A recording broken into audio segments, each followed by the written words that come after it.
Hi there, and welcome to Impact Talks. Today we have Tamara Steffens, Managing Director of Thomson Reuters Ventures. She's also in the past led investing in VC partnerships in North America and India for M12, Microsoft's venture fund, and was the executive sponsor of the fund's Female Founders Competition. She also, before that, had a rich background in sales as a global sales leader, but we're going to dive deeper into that. But for now, can you please introduce yourself and tell the people what you do? Yeah, hi everyone. My name is Tamara Steffens. I am, as he mentioned, the managing director for Thomson Reuters Ventures. It is a new fund that we started about a year and a half ago to support not only the strategic efforts, but to get a financial return on our investments as a fund. So excited to be here and explore all the questions you have for me. Yeah, well, first of all, I'd like to get to know for people who don't know Thomson Reuters, maybe could you give a little bit of a background? Why such a new fund? Why did you guys start it? And yeah, give us a little bit of a background of Thomson Reuters Ventures. Yeah, so Thomson Reuters is a 100-plus-year-old company. We're headquartered in Toronto, but we have European headquarters just outside of Zurich in Zug, and then New York, Dallas, Minneapolis, are big offices in the US. Our focus, although we are a conglomerate of a number of different businesses, we kind of have four buckets, if you will, of tech that um, we support and sell globally. So tax, very well known for our tax technology, our legal technology, risk and fraud are big areas for us and continue to grow. And then obviously Reuters, which is our media arm. Um, the whole company is built on trust, and we believe in, you know, facts. So a lot of the Reuters principles have really guided the company over the years. So I'm excited that as a venture fund, we get to align with not only those values, but the strategy and the areas of focus are pretty exciting right now in the market, just given, what's happening. So yeah, so we invest globally. We've primarily invested in North America in the past year, but we've done a couple of global investments, and we'll continue to seek globally, just to seek investments globally. What do you specifically do within the fund? Because when looking at your history, obviously you transitioned, I think about 2 years ago from the M12 Microsoft Venture Fund into this fund.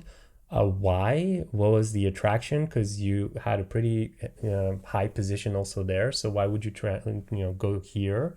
And what have you actually done? What is, the practical day to day that you're doing? Yeah, so great question. Um, the reason I left was because it was an opportunity to really start the fund from the ground up. And while I was at Microsoft when they started the fund, Peggy Johnson was leading business development at that time. She had come over from Qualcomm and and mimicked what they were doing with Qualcomm Ventures, which I thought was a great way to set up a fund. I actually was only at the fund my last few years at Microsoft. I previously had led business development for the productivity suite of products, but this was an opportunity to come over to Thomson Reuters and really set the fund up from scratch in a way that I thought could have not only the best impact financially, but also align strategically. We're financially focused, so we look at things from a financial lens first, but the way we derive the financial return and our value to the founders is to offer strategic alignment. Either we use the technology internally, or we can, have a partnership or go to market.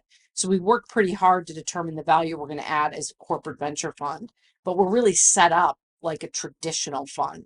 So small team, 7 people, all investors. So we are out, looking for the next startup that we can support and fund and also align with strategically.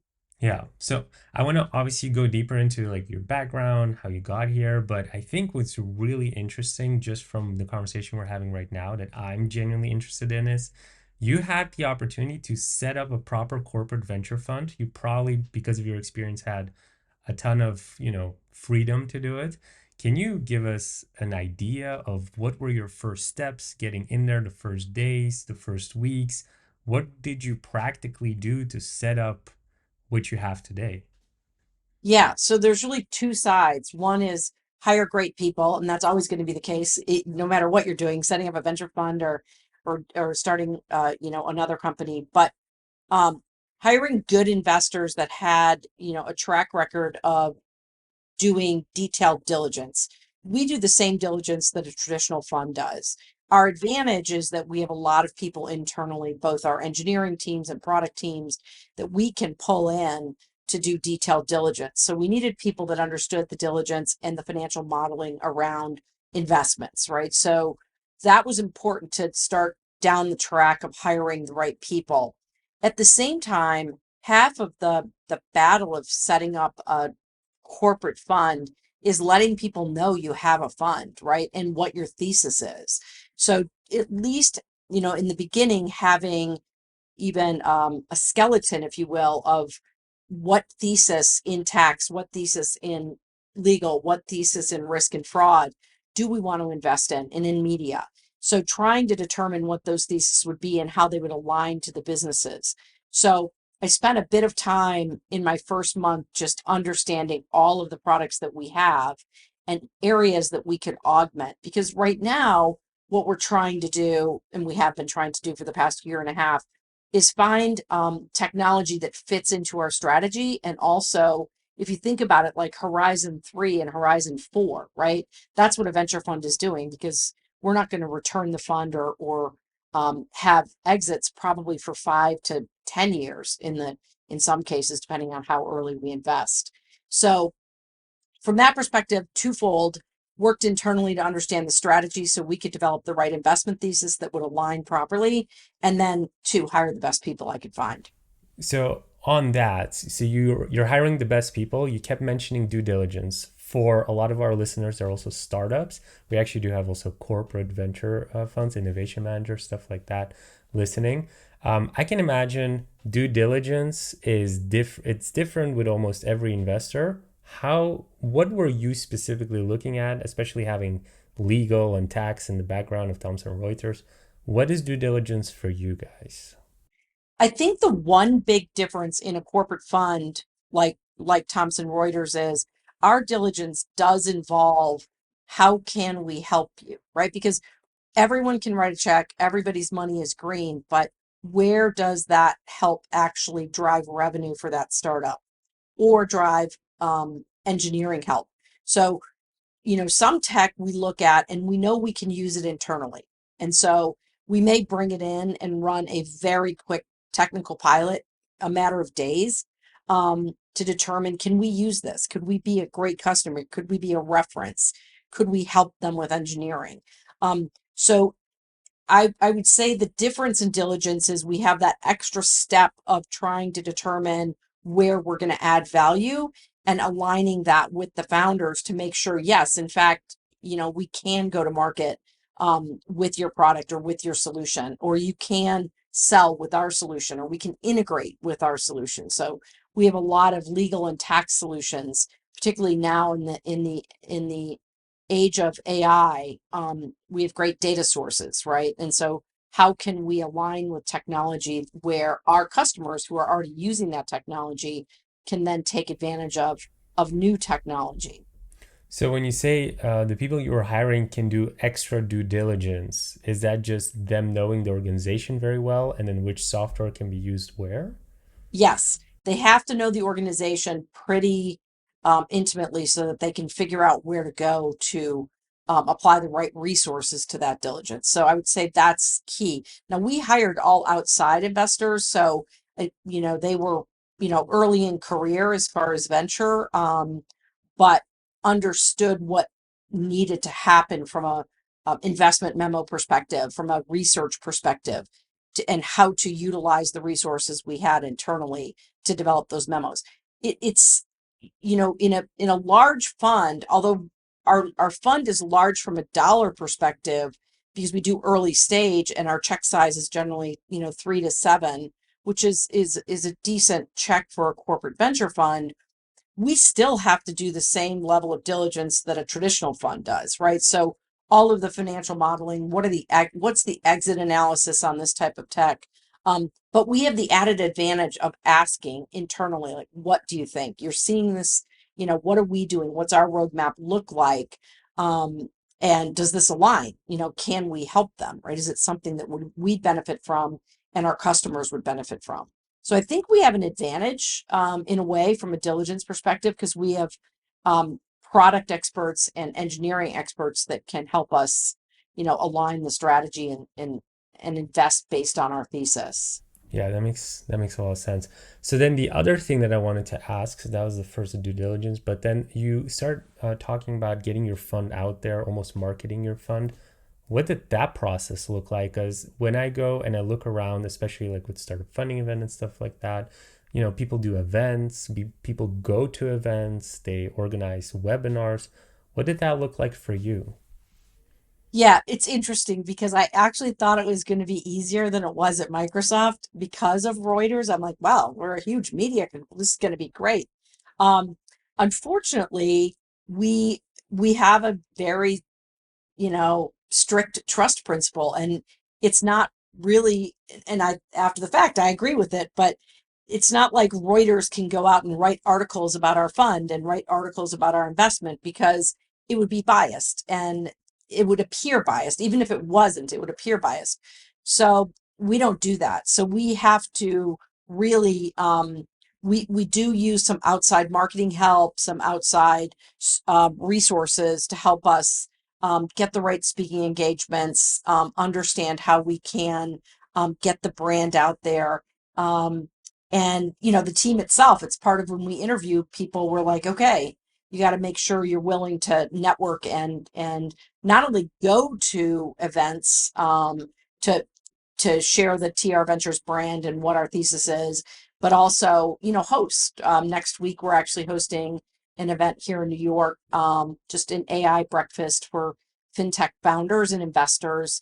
So we'll do things like that where we can bring people in and introduce them to other people in TR and share with them what our investment thesis is. But usually at the beginning of the year, we have the entire year planned out of every event we want to be at. What is our objective at that event? Are we going to get a speaking slot so that we can talk about what we're trying to invest in, and then set up as many meetings with founders as we possibly can. That doesn't sound super scalable because you just mentioned you want to go international. How do you scale something? Like, how do you put your brand out there if the only thing that you're doing is speaking engagements? Haven't you like looked into more online digital solutions? We do have, I mean, we have a website for TR Ventures, so we do use that. We're not fabulous at social media. We could be better. It's one of my improvements for 2023, 2024 is to improve that. But the scale really comes from being part of a broad organization. So because our European headquarters is in Zug, we do have a team there.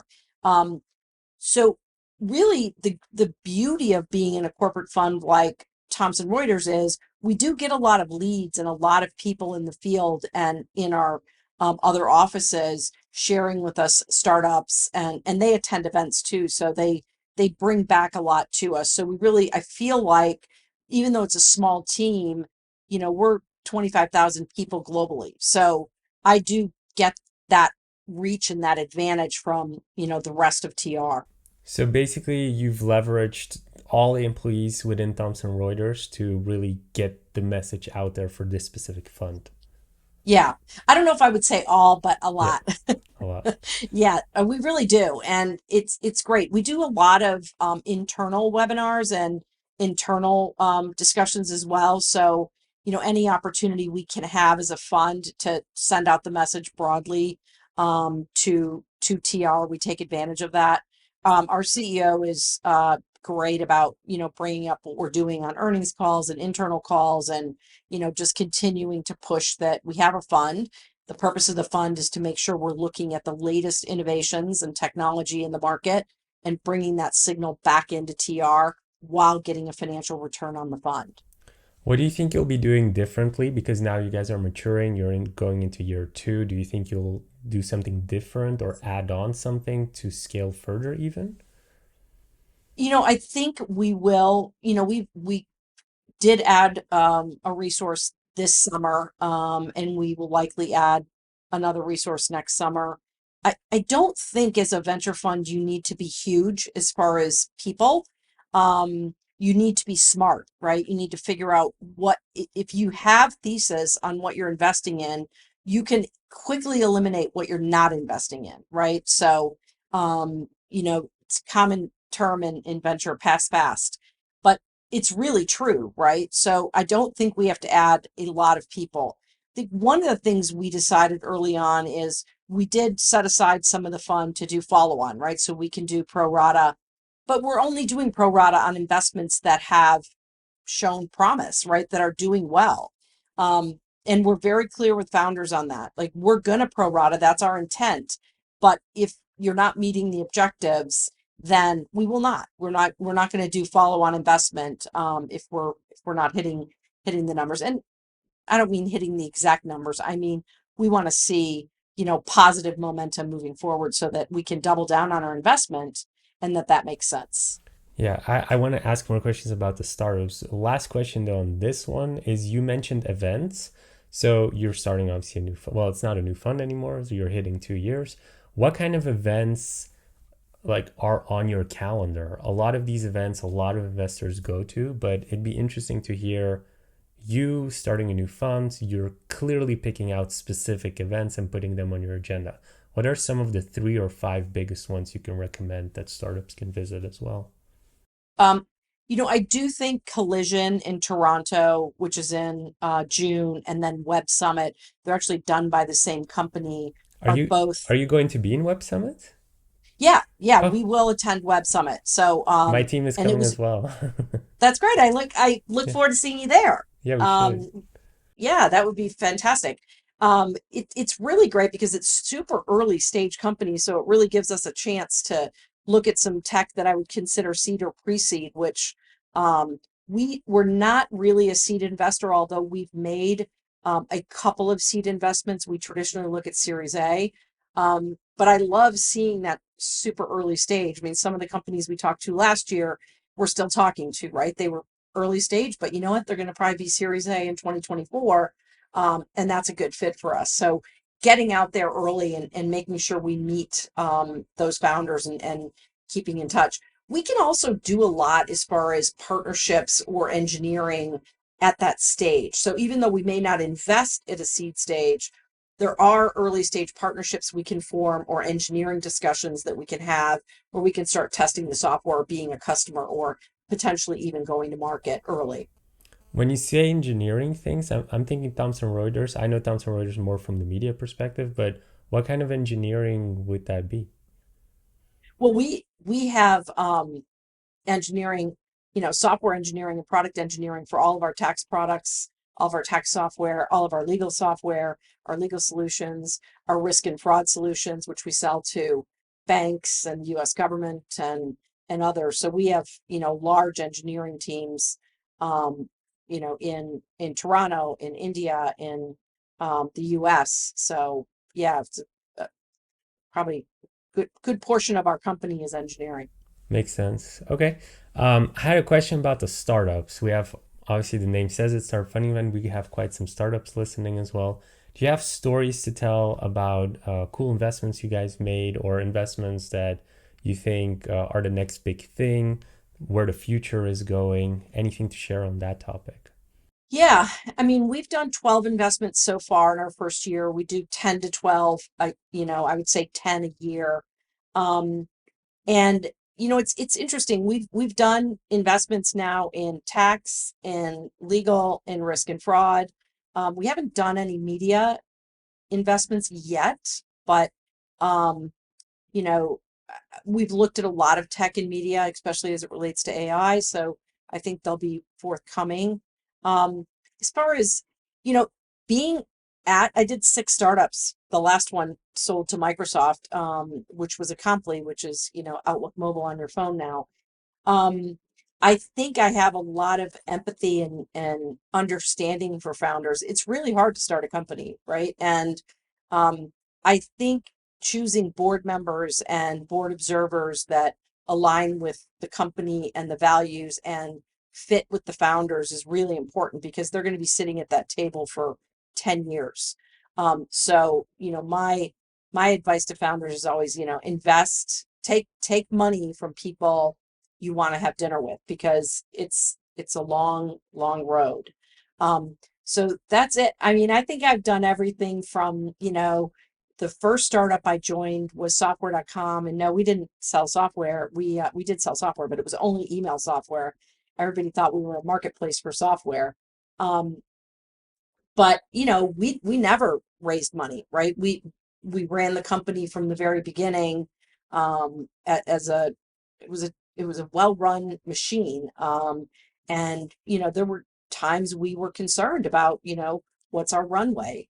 you know I can't say we sat and said we were going to miss payroll, but it was it, because we didn't have venture capital, we really had to make sure that our forecast and our deals came in and were collected in a timely fashion. And that's a hard thing to do. When you get a bunch of money from investors, that's a big cushion to let you go out. And if a deal slips or a sale slips, it's okay. And I'm okay with that. I think that's, you don't have to do heroic and maybe deals that aren't as profitable if you have a little bit of cushion, right? So I really, I really, that was tough but good. Um, and every startup after that, we had funding, so it was a little less pressure. But I would say execution is everything, right? And make decisions quickly. I mean, I know founders sometimes they think they're hiring the best possible people, and I always believe that's the case. But if somebody's not working out, you've got the wrong hire or the wrong person in the slot, you got to make a decision quickly because you are burning cash and you've got to get to some level of profitability in a reasonable period, right? Or you go out of business, right? It's not a complex formula. So I think like venture capitalists have to pass fast on the deals they don't want to do. Founders have to pass fast on employees that aren't performing. I'd like to zoom in a little bit on obviously your experience within startups because you've really hit it here. You have a bunch of sales experience, which I find to be quite rare if I look at the landscape of, directors, managing directors at venture funds. Most of them, have been in the corporate role. Usually it's like finance or something like that. It's not actual sales. You have the rare experience of having worked in sales in startups, a startup that got acquired by Microsoft. Could you share more specifically around sales from the beginning to growth to getting acquired by Microsoft, those type of things, relevant lessons that could be also relevant for startups listening? Yeah, I think your first sales hire, or hires, I guess, are pretty critical to any startup. And I've noticed that sometimes founders like to hire a sales leader that's done it before, very senior. Um, and I sometimes look at those hires and go, don't do that. Hire someone who's a great salesperson, has a track record, but is still very hungry from the perspective of they're still building their career and they can come in and actually just knock down those deals you need them to go get, right? You don't need the guy that is wants to be a leader and hire a bunch of people and head an organization early on, right? You need that person after you're at, $5, $10 million in revenue, right? Until then, you're blocking and tackling. So find somebody that's willing to, take out the trash if they have to. I think about, the last startup I was at was Acompli. We had two people. One person was really, and I hired him in, he had come with me from my last company. Um, but he was like a jack of all trades. Like he was amazing at growth. So he was a really good growth leader. He was really good at business development. And he was very good at sales, right? And so he really could wear multiple hats. I was a revenue person, right? My goal was to make sure we had enough revenue to get to the next round because we didn't intend on selling in the first year, but couldn't turn down that offer.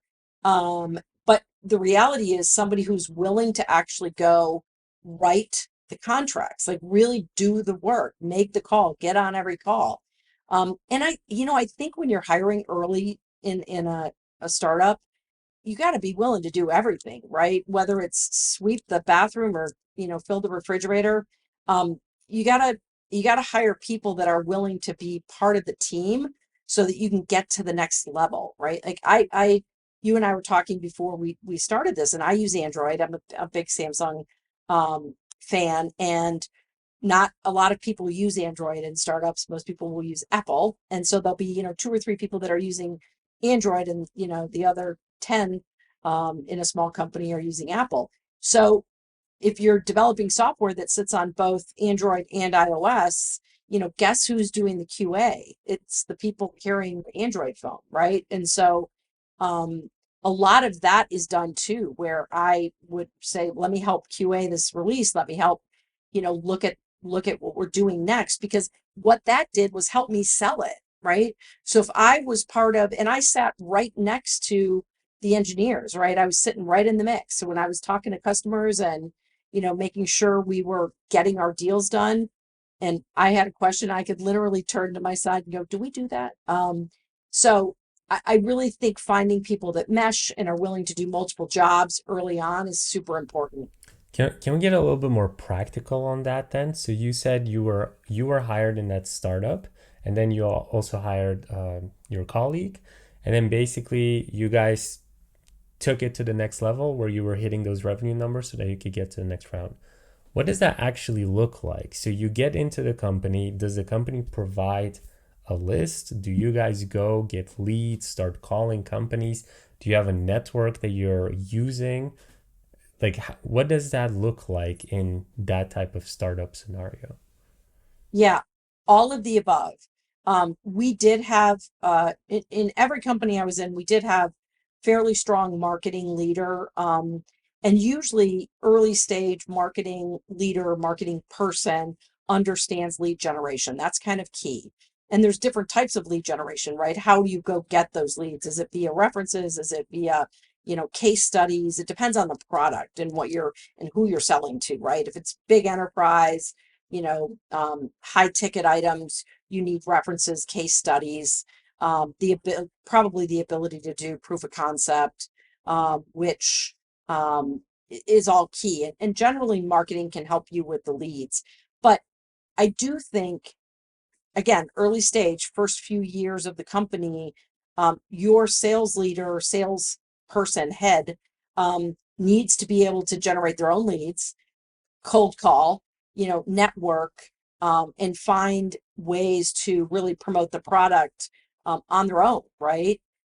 In addition to everybody in the company doing the same thing. So, we always try to push founder-led sales to start, right? So if you're three or four guys and it's a seed stage company, that's going to be founder-led sales for a little while, right? And that founder better be a good salesperson. And they better be able to bring in the salesperson that they can train, that they can help, right? And so you pull that person in after the fact. But I think it's everything, right? There's no the best salesperson is a jack of all trades in an early stage company. And you know what? They might not stay with you forever, right? They might stay 3 or 4 years, be exceptional, and want to go do that again at another startup.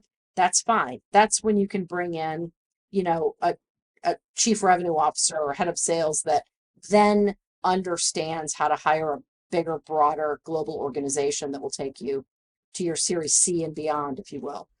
So, from my understanding, we've had multiple episodes also with founders, and they were describing how they were doing their lead generation and how they were running their Facebook ads and stuff like that.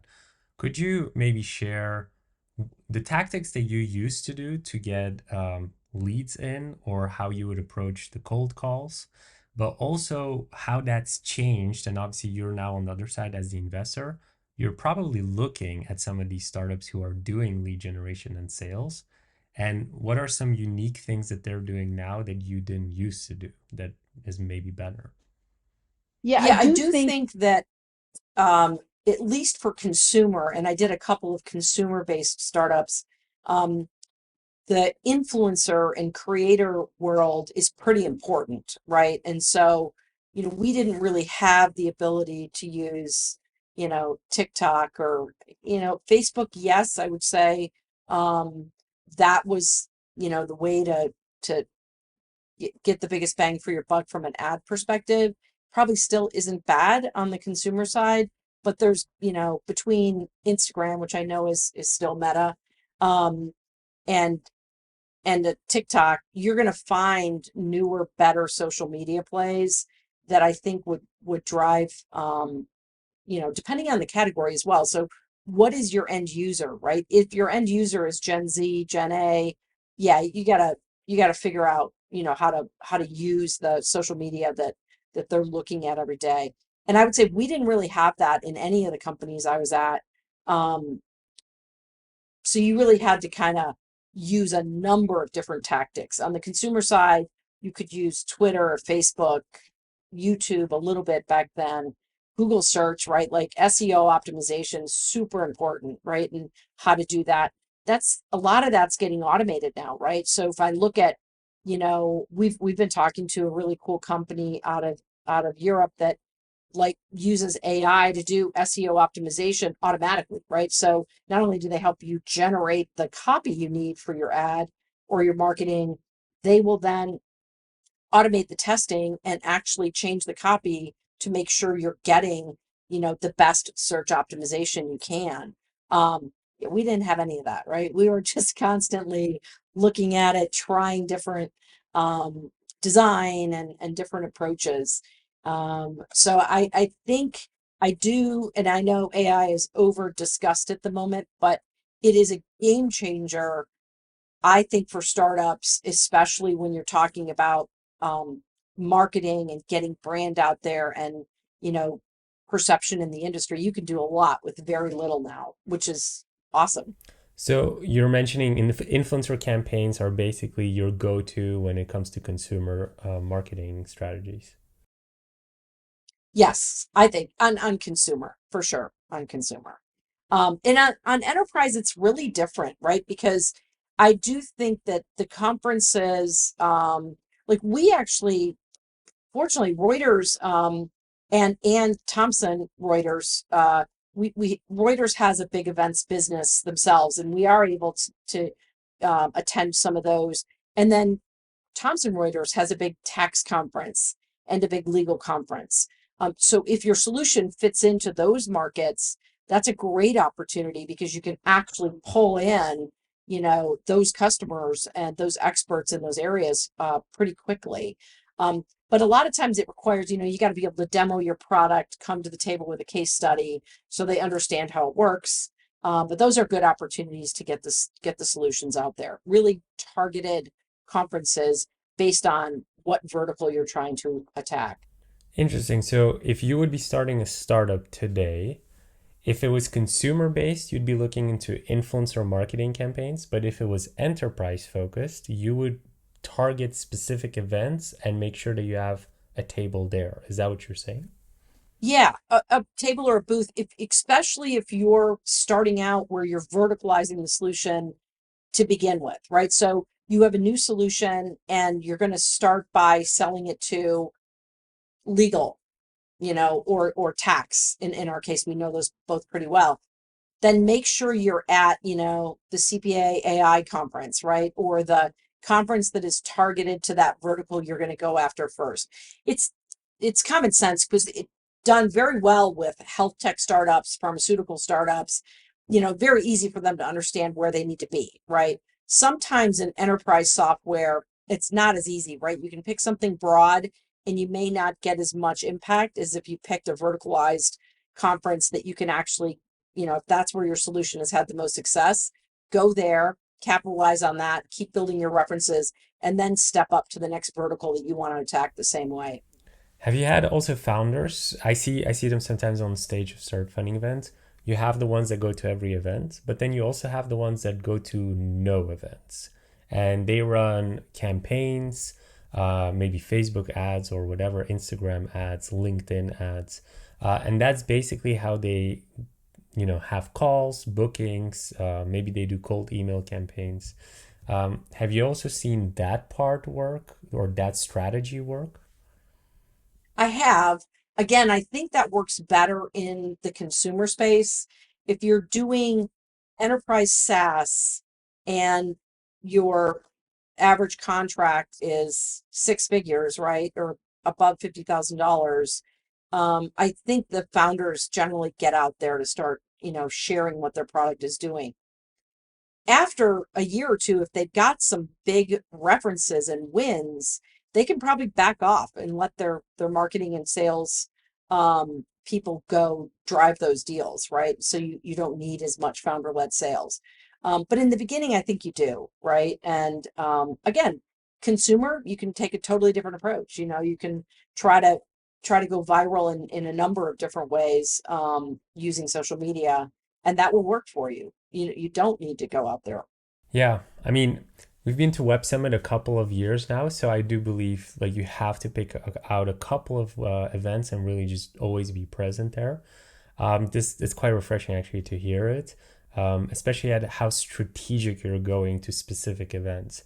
I know one of the things that pops up for me that I've heard also in the past from others is sometimes you get invited to an event, maybe to speak at, maybe to attend for free. Um, and then you're looking at their website and you're trying to establish, is this a good event to visit? So this question is more for the startups then, but I guess also some corporate people who want to find startups. When do you know the event fits your needs? Like, what are you looking at then? We look at whether founders will be there and what startups are going to be at that event. So Web Summit, there's so many. You really have to spend a bunch of time going through it and setting up the meetings that are going to be relevant for what you want. In our case, what we want to invest in. We do take the time to walk the floor every day, though, and just make sure we didn't miss anything and introduce ourselves to founders. We always find one or two that we think are super interesting, so that's worth it as well. The smaller conferences, usually they've got their agenda available, and you can see who the other speakers are and what are the topics, and then who's attending. So if the founder gets invited and it's free and it gets their brand out there, I would say that's great, but also look for who else is there that you can have meetings with, right? And first go through the entire list of speakers, asking the event coordinators, can I get their email addresses ahead of time? Can I get their contact data so that my effort to attend this event is worth it, right? So I'd like to be able to set up some meetings and make sure that while I'm there, I can also be selling the brand, selling the product, making sure people know what we're doing. Yeah, makes sense. I wanted to ask this specific question, which is related to you're probably every time you have a speaking engagement, you say the same things. I can imagine startups maybe do the same things wrong, maybe they do the same things right. What are things that don't get mentioned or get asked? Especially you've seen the sales part, you've seen the investment side. What are founders completely missing and not understanding?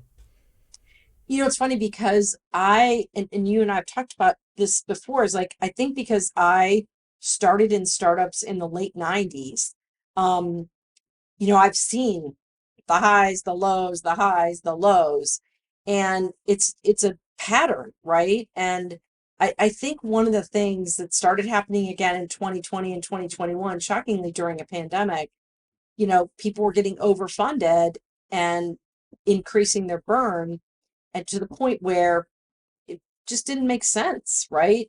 And so I would say is you've got to watch your burn, right? You've got to make sure your plan and your budget, like, so what you're burning and what you're selling and what your plan is, you've got to hit those numbers or get close, right? And if you don't, make a pivot and make changes quickly, right? So if you've decided that the product that you came out with, because you're a seed company and you need to pivot, which happens a lot, and that's fine, don't keep too much staff on, right? Don't overhire. Everybody needs to work longer and harder in the beginning so that you don't end up having to do layoffs and cuts. But if you do get to the point where you're looking at your burn and you're looking at the ability to raise and your revenue isn't hitting where you can do a round that makes sense, you've got to make that cut quickly. You can't think about it, try to go another quarter. I see founders do that, and it's good because they're empathetic and they're good people, and nobody wants to do a layoff. That's awful, right? It's the worst thing a founder could ever go through. But it's also really necessary, right? So for the survival of the rest of the employees and the rest of the company and the investors, if you're going to survive, you've got to be willing to, make changes quickly. Don't wait. Maybe an interesting follow-up question then on that. So how lean is lean? Have you ever like what's the smallest amount amount of people in a company that you've seen um, that was making a lot in revenue or even profits? Like have you ever seen, two people in a company that were making multi-millions? How realistic are those things? Yeah.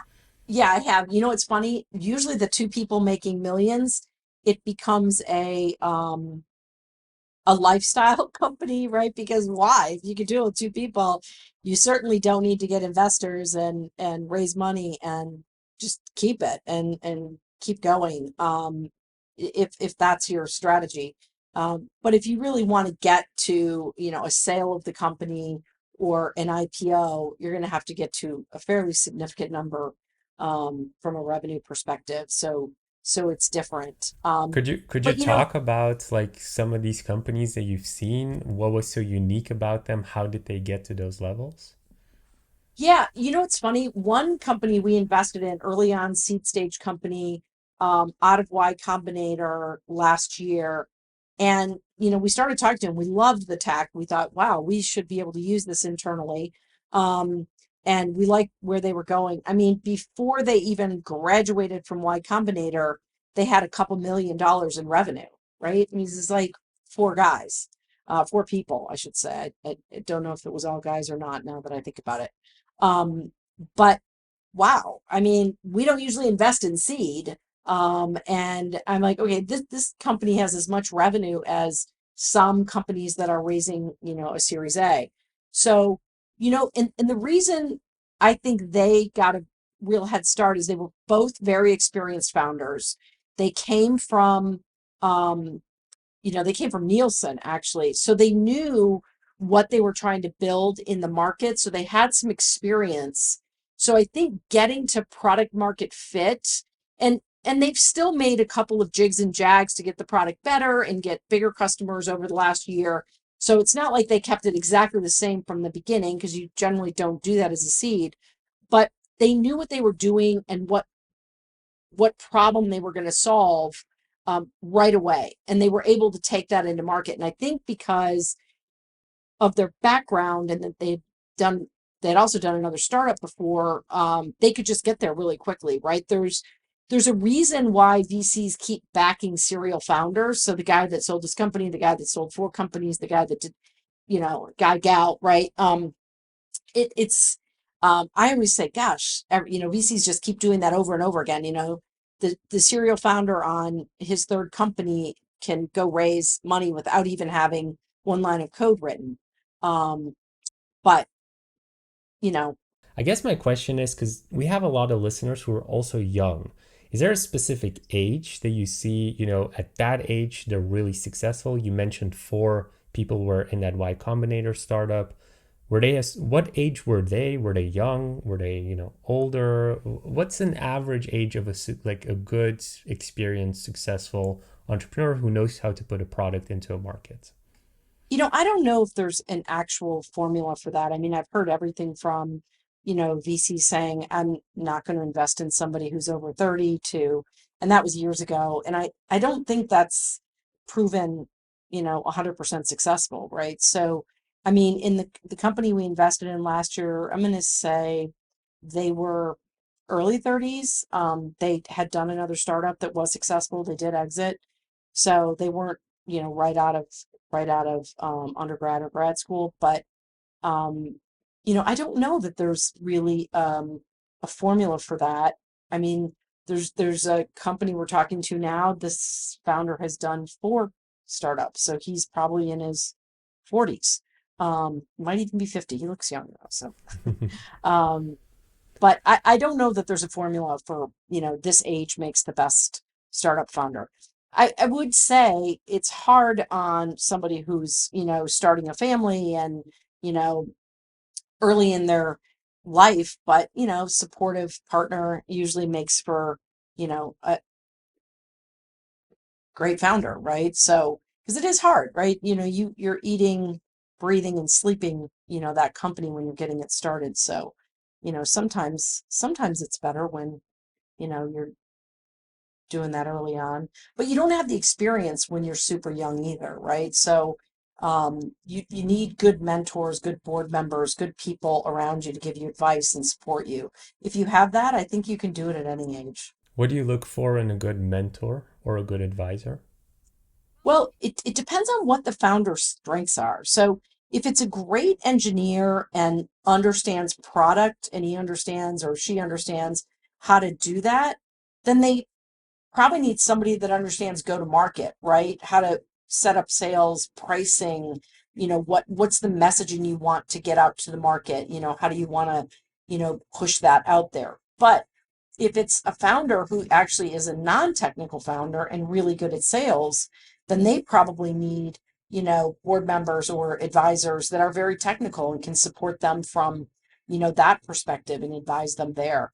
I mean, hopefully you marry up a good technical co-founder and a good go-to-market founder, co-founder, so that you have both sides. But if you don't, then make sure that you have advisors or people on the board that are going to fill in the gaps, at least in the early stages of the company. What is a normal compensation for advisors or board members or mentors? Like, how would you go about it if you don't know anything containing that? Yeah, that's going to vary drastically. One, early stage advisors are usually compensated via stock and usually very small amounts. Um, Sometimes the best way to do it is to allow the advisor to be on the cap table themselves, where they're actually going to write a check. And that, I think, can be really beneficial because they've made an investment in the company and they're willing to be an advisor. And then it's really a win-win. Early stage companies board members are usually, you know, investors that came from VCs generally, and they're not compensated, right? And even if you bring in an outside board member, I would compensate only via equity, right? It makes no sense to actually offer compensation. Your compensation from an equity perspective and from a salary perspective really needs to be in your key engineering and maybe a couple of key salespeople. That's where you need to put your money. Yeah, makes sense. Sorry, we diverted a little bit on my original question, which is, can you actually, grow a relatively big multi-million company with as little people as possible? You did answer like this one example. I think I'm more excited to hear because, there's a lot of media happening, also tax, legal, all that stuff. Do you think that, are there startups? Have you seen startups, or do you think it's possible that a non-software company can grow to those levels? So maybe a solo founder or two founders, three founders, four founders grow to a point where they don't actually need to hire, but it's not a software company.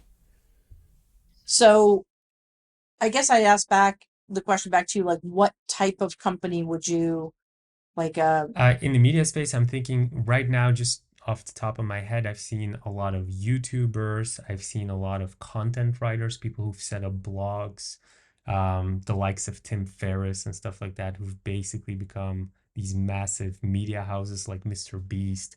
It seems like there's this new economy going on. I know that Thomson Reuters writes a lot of articles. I've seen a lot of people just writing blogs, having a really small operation, but making multi millions in profits. Yeah, and that is interesting. I was just out with our head of strategy for Reuters yesterday. We do look at a lot of publications and sources in that space. Um, the margins aren't as great, right? And the subscribers and the churn can be tough. But when you have maybe industry specific publications, those can be, they have very little churn, right? Because you're generally subscribing or taking in from industry and from people that need that information, right? So I think so, but the margins are not going to be the same as what you have in software, right? So it's different type of business, but you're absolutely right. You can run those organizations or publications, if you will, media sources, companies with very few people, right? So you don't have high cost in that from that perspective. But you do have high cost in marketing and getting the brand people to, join and subscribe and pay and keep them, right? Because you generally have, some churn in that business as well. You mentioned the margin difference. What is the margin difference? What do I have to imagine? Yeah. Margins in software are generally 80% or higher, right? The profit margins. Because you're developing software and you're selling that same piece of software over and over again, right? Generally in a cloud environment. Publications or even things like YouTube, you still have cost to market, cost to maintain, and subscriber churn, right? So there's just a different margin because you're not really selling technology or software per se. And it also, although the subscribers would be considered ARR, some of the revenue that you have in media is not really recurring, if you will. Why would you say that? Because if I'm a media, like, Reuters, we do events, right? Um, we may do, you know, X number of events a year, and we may not do those events the following year, right? It's dependent. A lot of our events are recurring, but some are not, right? If it didn't go well, or we're going in a different direction, we'll not repeat that event. So from that perspective, and then you have, just different costs in the business on the media side than you would on traditional software side. Is that the reason why you think a lot of venture funds and investors look at software so much and don't really look at other types of businesses?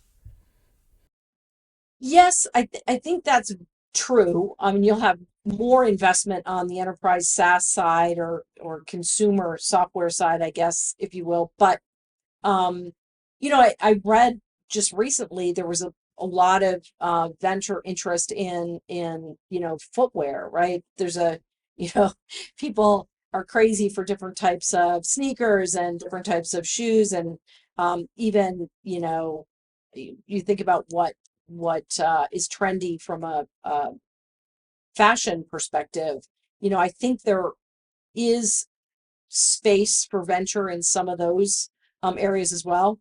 I have never looked at those, don't understand the mechanics or the margins in those businesses, but I think there is room for venture to invest in those areas. I mean, I look at some of the fashion Rent the Runway. I mean, they raised a ton of money, right? And they've pivoted a few times. I think they're doing much better. But they've had plenty of venture behind them, to get them to where they are. I have a couple of last questions related to especially the expertise that you guys have and also you have. What do you think the future looks like? Specifically, what does the future look like within Thomson Reuters? What are you working on that you think will be pretty cool or innovative? Yeah. And again, it's such a, everybody talks about it now with AI and just artificial intelligence broadly. I think it is going to be a game changer, right, for um, now and in the future, especially in the areas that we have technology and where we focus and what our customers do, lawyers, accountants, risk and fraud. Those are areas that can be, they will have major benefits by applying artificial intelligence and tools to those categories, right? So I think there's going to be a lot of um, automation, simplification. I'm not one to say people are going to lose their jobs, right? Because I think things are going to, hopefully, um, if you think about some of the jobs that are done in tax or in legal, at the lower end, a lot of that can be automated, right? You review, right? Who wants to sit and review things, right? Review a contract, review tax. You can have that where those processes are automated, right? So you're streamlining. So I'm excited because I think that market and that tech, it's early innings, and I think we've got a long way, and a lot of tech that's going to be coming into that space. We're looking at it, you know, talk to 4 or 5 founders a week that have, new startups and tech in that space. So I'm really excited about that. And I think it's like I heard somebody say the other day, it's like, remember when, the internet became commonplace, right? Or, there's so many things mobile, right? When, you do everything on your phone, right? And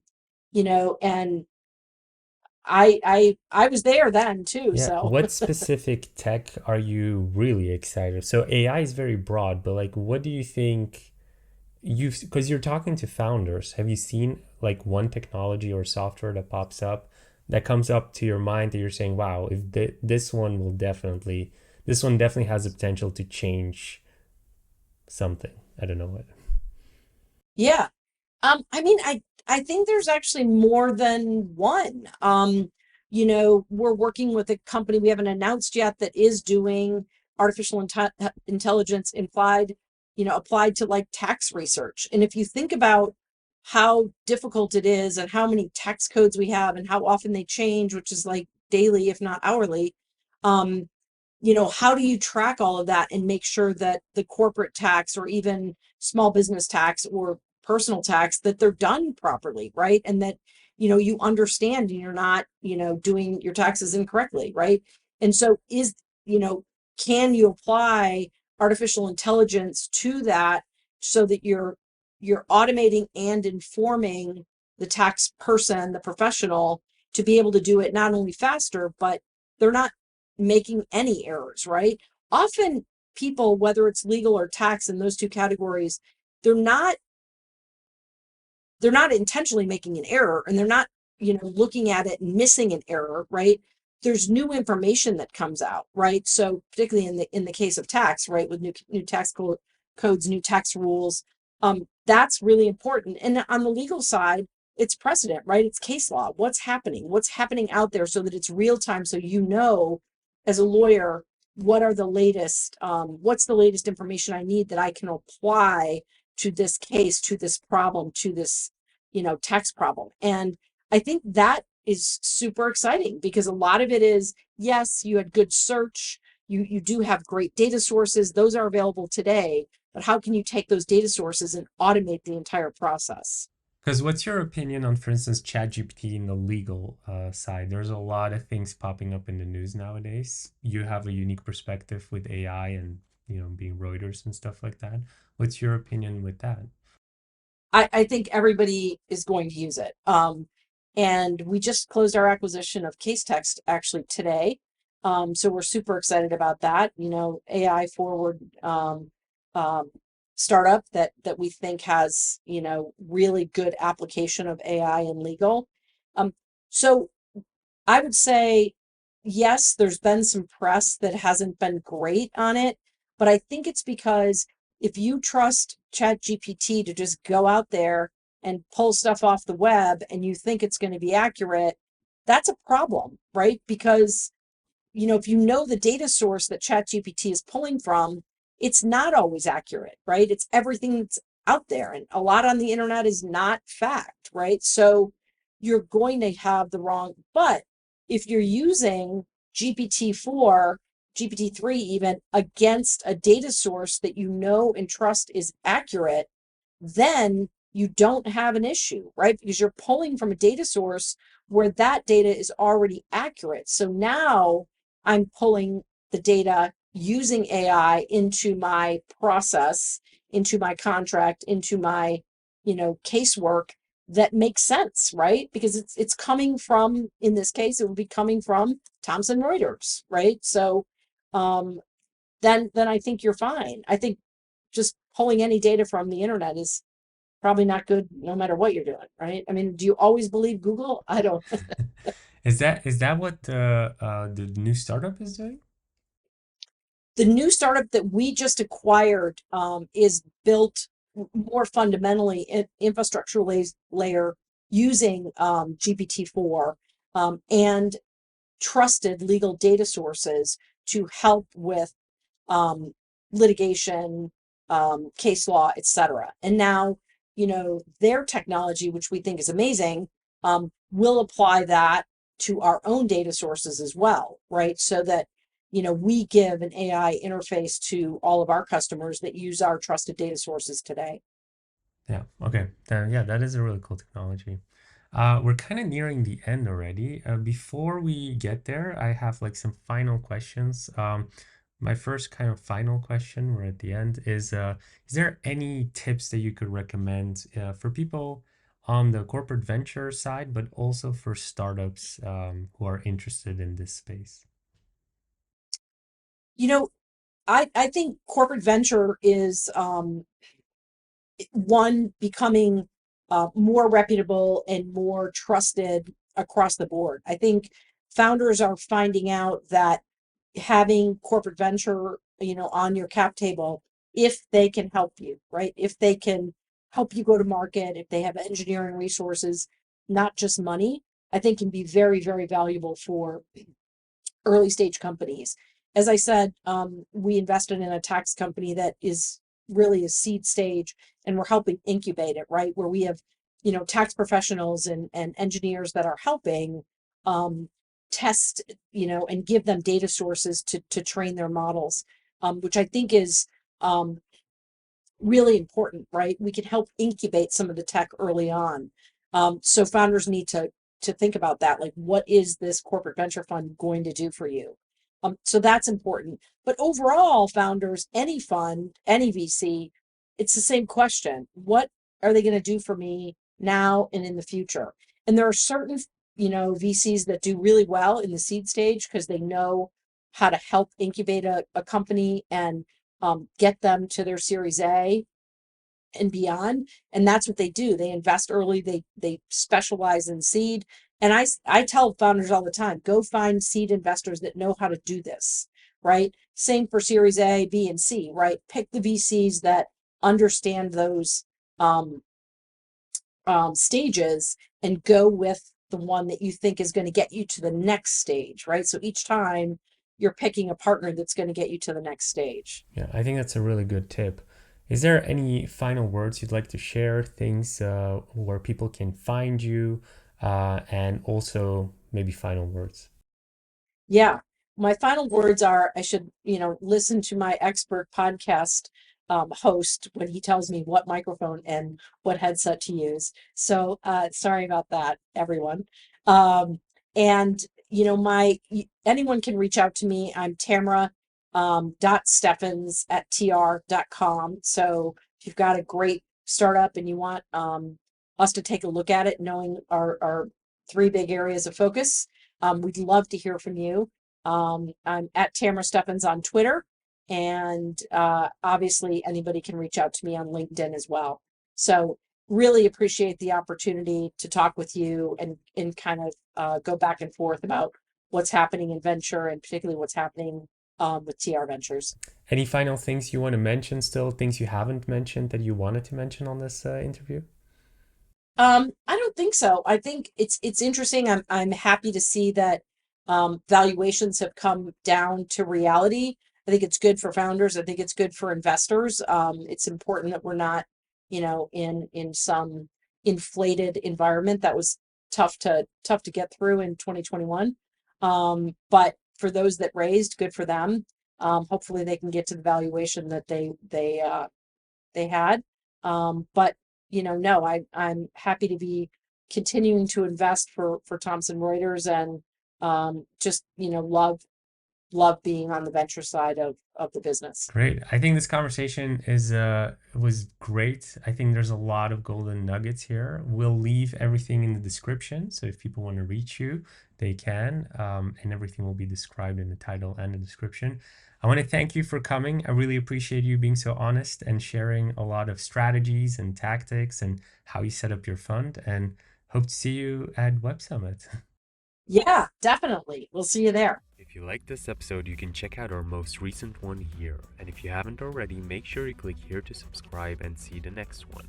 But if you're interested in more tips and tricks, then make sure to join our Facebook group where you can find thousands of like-minded people and you get direct access and support to any business question from the entire startup funding event team.